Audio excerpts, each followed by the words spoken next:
Croquetas are one of the most beloved foods in Spain, and together with the Spanish tortilla, probably one of the national dishes. And no wonder why, they are basically fried bechamel balls, creamy and crunchy at the same time. An explosion of flavor in your mouth. For these reasons, they're a very popular option to share with friends in a restaurant. However, before moving on, I have something to confess. Croquetas are not Spanish. They are French. What? Yep, that's the harsh reality. In fact, their name derives from the verb croquer, which literally means to crunch, and the feminine variant in diminutive, croquette, which could be translated as little crunch. Okay. Enough French for a Spanish guy for today. As I said, they were originally just fried bechamel balls, but then people started to add leftovers from other preparations to it. And that's in reality the beauty about them. They're a recipe to reuse food and to not waste it. And because of that, they are very versatile and there are many types. You just need a nice bechamel as a foundation and then you can add whatever you have.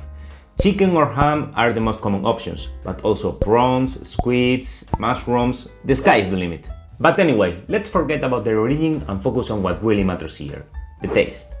The recipe theory is easy, but in practice they can be a bit tricky. But no worries, I've cooked them dozens of times. And because of that, today I wanna share with you my tips and tricks to get the best croquettes of your life. Crunchy on the outside, while creamy and flavorful in the inside. By the way, if you like this type of content and you want to support me, please subscribe to the channel and comment and like the videos. This really helps me. With that said, let's do this. For this video, we are going to prepare the classic croquetas with chicken and ham. The first step for success is a good chicken broth. On one hand, we will use part of that broth to upgrade the bechamel. On the other, the chicken will be nicely cooked and tender.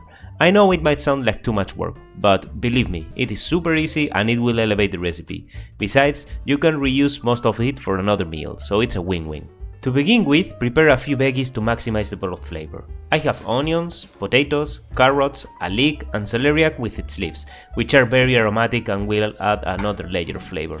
And, of course, the chicken, like 3 legs. Don't worry because I will leave a full list of ingredients and quantities in the description. Start cutting and peeling the veggies a bit. First, the leek. Be careful because sometimes it can have a lot of dirt, so peel it properly or discard this upper part. Continue with the onion, remove the first layers and cut it in 4 quarters.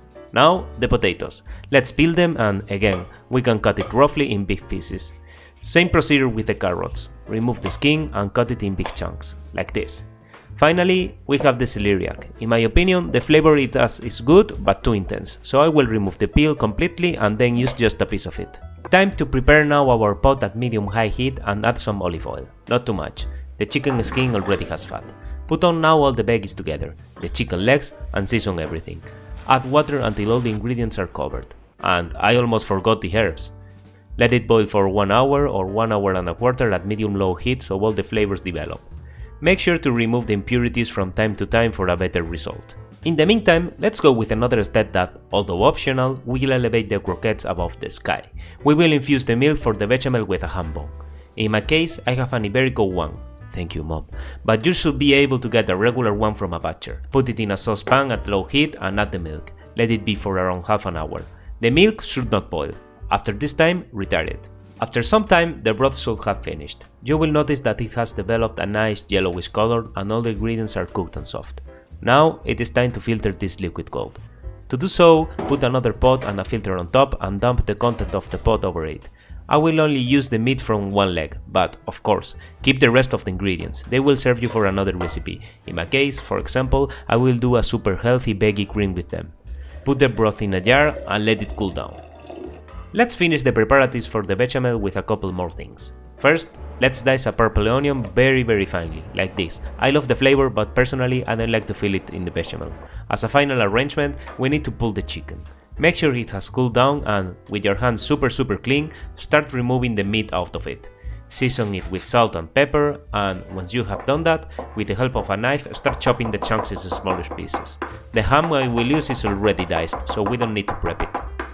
Let's go with the measurements for the rest of the ingredients, and this is a key point. From my trial and error, the best ratio to get creamy croquettes that at the same time keep the form is 1:1:10. 1 part of fat, 1 part of flour, and around 10 parts of liquid. In our case, we will go with 50 grams of flour, so we need the same amount of fat, from which around 30 are butter and 20 are olive oil, and also 500 milliliters of liquid. from which 400 is infused milk and the rest 100 is chicken broth. Prepare a pot at medium heat and add the fat. Once melted, we can include our diced onion. When it is still fried and soft, we can add the flour to make our roux. This is a French word for the mix of fat and flour cooked together and used to thicken sauces. Let the flour cook properly until golden brown and now add the ham dices so it gets all the flavor. Remove a bit more and start pouring the liquid little by little. Remove until everything is combined and add a bit more liquid. You only need to be patient and not stop removing.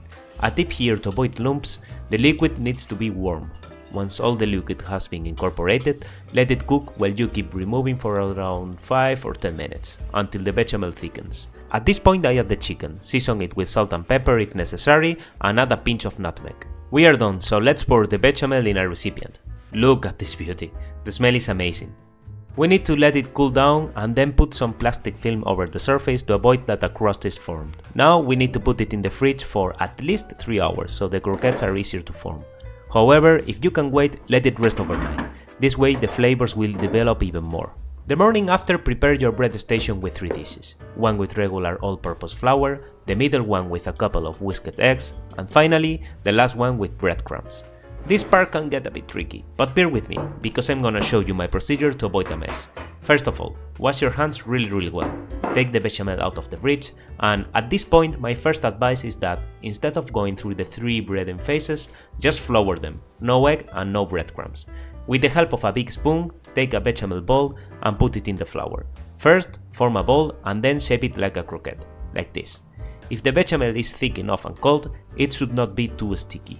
But if you have troubles, you can put a bit of oil in your hands. Repeat this process until you finish the bechamel. In my case, I ended up with around 20 croquetas. Now, the second tip. We are going to use one hand for the egg coat and the other one for the breadcrumbs. Don't mix hands. This way you will avoid having a nasty mixture. Put with the egg hat the croqueta in the egg, coat it completely, and transfer it to the breadcrumbs. With the other hand, make sure that the whole croqueta surface is covered with bread, to avoid leaks when we fry them. Repeat this process until you finish all your croquetas. It should not take very long until you are finished. Another tip here, as cooking croquetas is a bit laborious, you might want to cook in excess and freeze the rest to consume later. They will last in the freezer for up to 4 or 6 months. Just put them carefully and not piled in a recipient. And we're almost done, we just need to fry them. To fry them I'm gonna use a saucepan and, for a change, I'm not using extra virgin olive oil, but sunflower one. In my humble opinion, this one is less flavorful to fry stuff. Now we need to raise the oil temperature until 180 degrees. I'm using this cool kitchen thermometer I got as a present, but you can basically use your senses if you don't have one. The oil must be hot but not smoking. You can try with a croquette first and, if bubbles are formed, then you're good. Don't put too many croquetas at the same time or the oil will cool down too much. Once they are brown golden in the surface, take them out and put them over some kitchen paper. In my case they leaked a bit, but don't worry, it's okay and can happen. Next time I just need to bread them a bit more. And that's it, look at this beauty. I just prepared a small tapak with 3 of them to try for you. Look at them, super crunchy in the outside, well creamy inside. I can't resist it any longer. Let's try them. The moment of truth, I'm excited. What can I say? It was a lot of work, but hopefully worth it. Shit. Wow. You really need to try this.